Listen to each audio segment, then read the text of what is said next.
అమరావతి ఆంధ్రప్రదేశ్కి బలము అదే, బలహీనత అదే. రాబోయేటటువంటి తరాలు కూడా దాన్ని చూడబోతున్నాయి మనకి. ఎందుకంటే ఒక రాజధాని హైదరాబాదులో ఒక సెక్రటేరియట్, ఒక హైకోర్టు, ఒక రాజ్భవను, ఒక మంత్రుల క్వార్టర్సు, ఇట్లాంటివన్నీ కలిపి ఈడ్చిపెడిదంతా ఒక 1000 ఎకరాల్లో లేదు.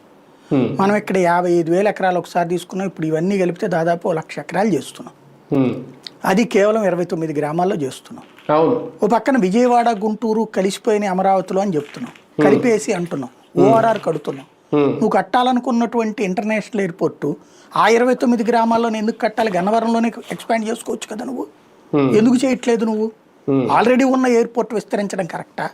అది ఉండగా ఈడ్చిపెడితే 30 కిలోమీటర్లు లేని చోటన ఇంకో ఎయిర్పోర్ట్ ఇంటర్నేషనల్ కట్టడం కరెక్టా?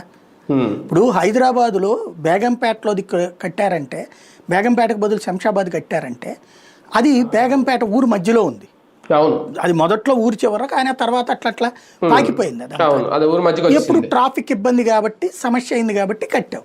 ఇప్పుడు గన్నవరం ఊరి చివరే కదా ఉంది. ఊరి చివరన కట్టినప్పుడు నీకు ఇంకా బాధ ఏంది అసలు? అక్కడ దాదాపుగా నీకు ఆ రామవరప్పాడు దాటిన తర్వాత ఏమీ ఉండదు.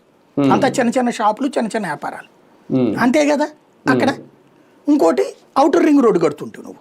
ఈ గుంటూరు వాళ్ళు అందరూ అట్నుంచి కాజా దగ్గర నుంచి అటు వస్తారా? డైరెక్ట్ గన్నవరం ఎయిర్పోర్ట్ దగ్గరికే కదా వెళ్ళేది. అట్లాగే నీకు అటు పక్కన బందర్ రోడ్లో నుంచి కూడా నీకు రోడ్డు వేసేసారు కదా గన్నవరం ఎయిర్పోర్ట్ వైపుకి. ఇంకేం బాధ నీకు? నువ్వు అది విజయవాడ దీంట్లో భాగం అని చెప్తూ దాన్ని కాకుండా చేయడం అంటే ఒక పెద్ద శాపం రాబోయే రోజుల్లో. నువ్వు